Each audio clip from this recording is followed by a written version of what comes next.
Alors, je passe au deuxième point dans les préférences générales, et ça c'est très important, la taille ici des poignées et des points d'ancrage. Points d'ancrage, poignées, on verra ce que c'est plus tard. Mais en tout cas, je vous conseille de le mettre au maximum. Comme ça, ils seront bien grands, vous allez bien les voir. Et quand on est débutant, c'est pas plus mal.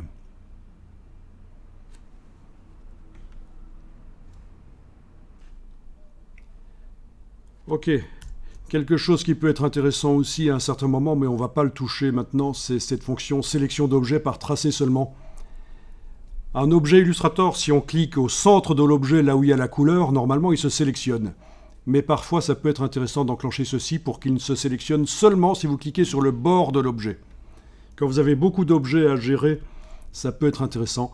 Mais on n'y touche pas maintenant, je fais juste référence ici à cette fonctionnalité qui, pour moi, est à connaître éventuellement.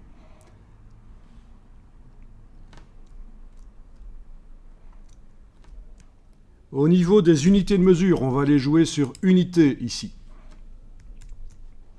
Je vous conseille de mettre la valeur de contour en millimètres au lieu de points.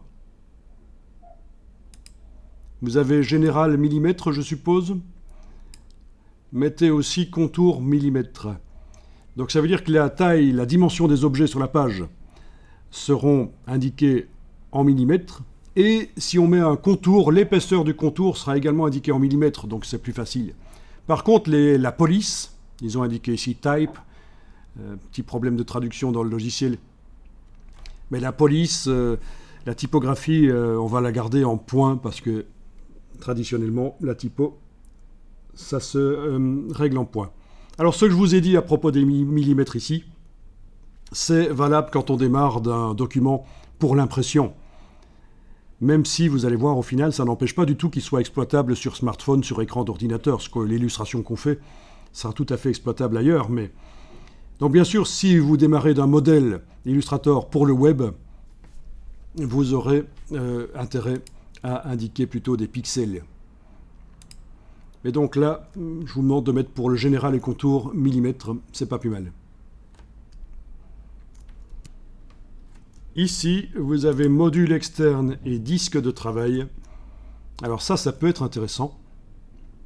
Quand vous avez plusieurs disques durs sur votre ordinateur, si vous voulez vraiment travailler les logiciels Adobe et que ce soit rapide, déjà, il faut avoir un disque dur de type SSD.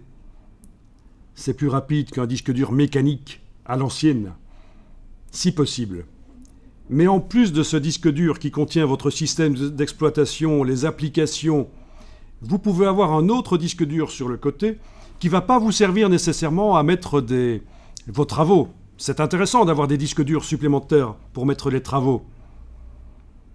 Mais un disque dur vide que vous allez pouvoir indiquer ici dans la liste en tant que disque de travail. Et donc quand la mémoire vive, les circuits de travail de l'ordinateur, pour simplifier, seront saturés, qu'on sera arrivé au bout quand on fait des calculs complexes avec les logiciels, avec Illustrator, il va utiliser le disque dur pour écrire la suite des calculs et pour accélérer les choses.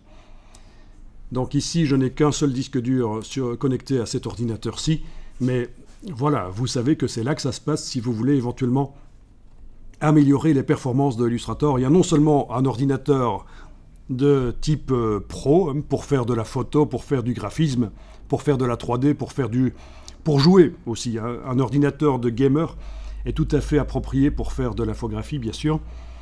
Ça, c'est une première chose. Une bonne carte graphique, si possible compatible avec les logiciels Adobe. Il faut aller voir sur le site de Adobe quelles sont les cartes compatibles, c'est ce que je vous ai dit. Et troisièmement, un bon disque dur externe ou interne, d'ailleurs, il peut être ajouté dans l'ordinateur s'il y a la place, pour venir en complément pour les calculs complexes quand la RAM, la mémoire vive est saturée. Voilà.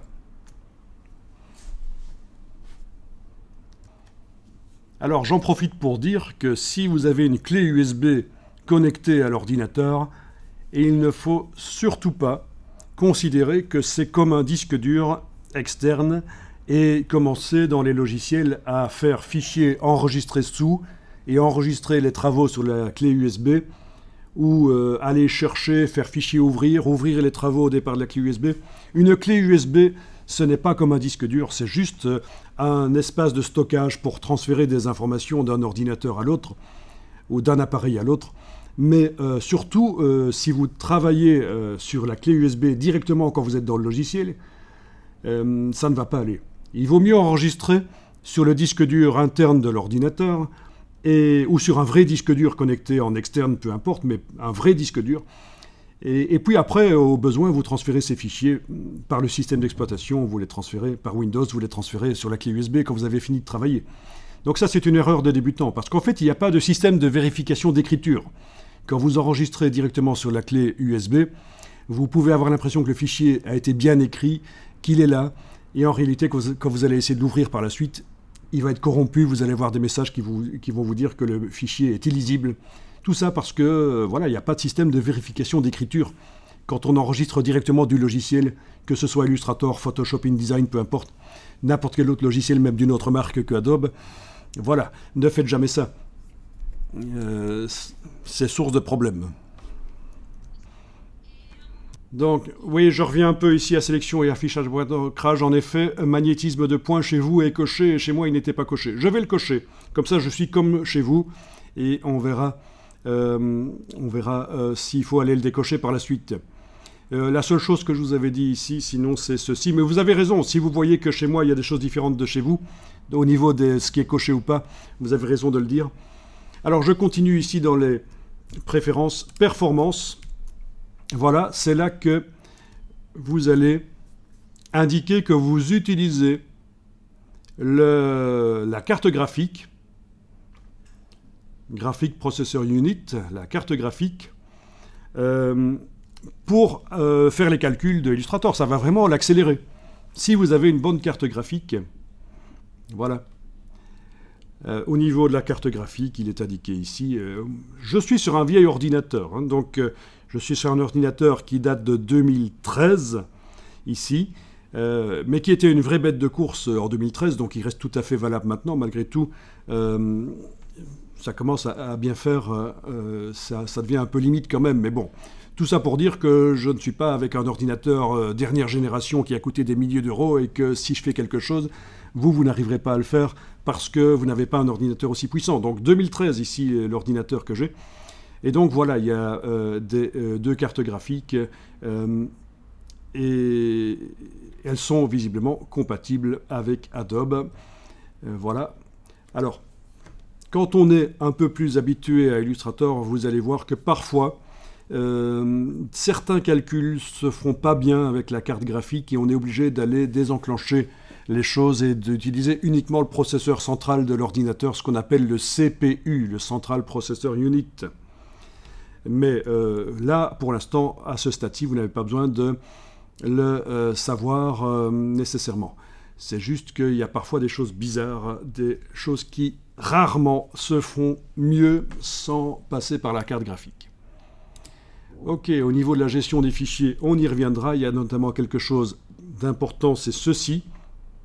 Mettre à jour les liens. On verra qu'on a intérêt à passer en automatiquement. Je suppose que chez vous, dans gestion des fichiers et presse-papier, mettre à jour les liens, il est indiqué manuellement. Vous verrez qu'on a intérêt à passer en automatiquement à un certain moment. Notamment, quand on fait quelque chose d'assez surprenant et qu'on va faire, c'est ouvrir la même image, une image pixel, une image qu'on aura été chercher sur le web, et ça, je vous indiquerai comment on va chercher une image sur le web, parce qu'il y a des notions de droit d'auteur à connaître. On ne va pas chercher n'importe quelle image.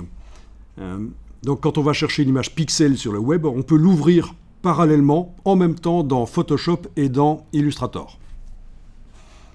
Ça demande évidemment que l'ordinateur soit capable d'ouvrir les deux logiciels en même temps, mais ça devrait le faire malgré tout.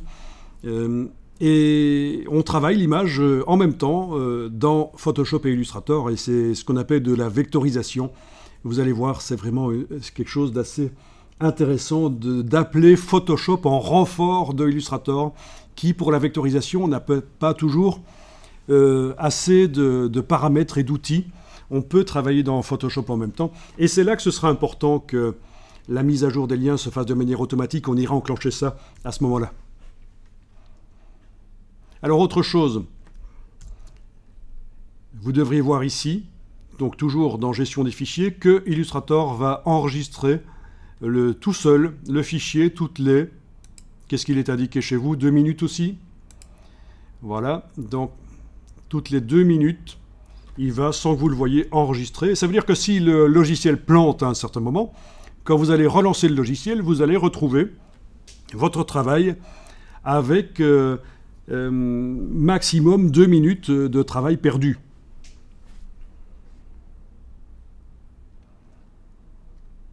Ok. Ah oui, ça c'est pour les documents en ligne, parce qu'on peut travailler aussi dans le cloud.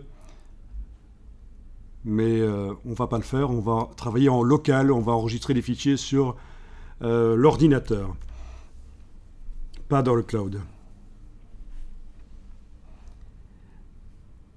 Vous allez voir que malgré tout, on va régulièrement enregistrer les documents en changeant le nom pour différentes raisons que je vous expliquerai. Une raison parce que les fichiers peuvent devenir corrompus, mais aussi pour garder l'historique, pour éviter les erreurs de création, les erreurs créatives que vous pourriez faire pour arriver à les récupérer facilement. Je vais vous montrer ça, qu'on va enregistrer régulièrement les documents sous un nom différent, et je vous rappellerai pourquoi on le fait à un certain moment. Ok. Aspect du noir.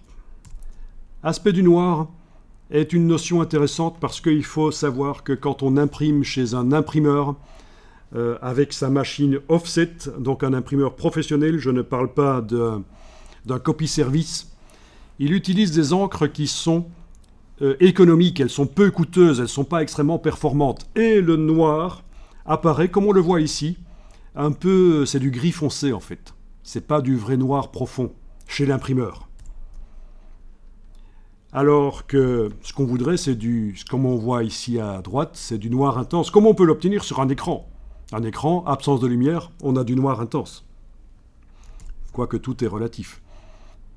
Et donc, à ce réglage aspect du noir, c'est là que vous indiquez si vous voulez simuler dans vos illustrations, déjà simuler le fait que le noir n'est pas vraiment noir, mais que c'est du gris foncé, ou est-ce que dans vos illustrations, vous faites en sorte que ce soit du noir foncé? Vous voyez un peu l'idée ici, c'est est-ce qu'on simule les faiblesses de la presse de l'imprimeur ou pas directement quand on travaille l'illustration sur notre écran, malgré que voilà, c'est artificiellement baisser la profondeur des noirs, quoi, pour simuler ce qui se passe chez l'imprimeur. Bien, en gros, voilà les préférences et les choses importantes à savoir. Au niveau des appareils ici, moi j'ai activé Wacom. On en reparlera, ce sont les tablettes graphiques qui permettent de mieux dessiner qu'avec une simple souris dans les logiciels. Vous allez cliquer sur OK. Voilà.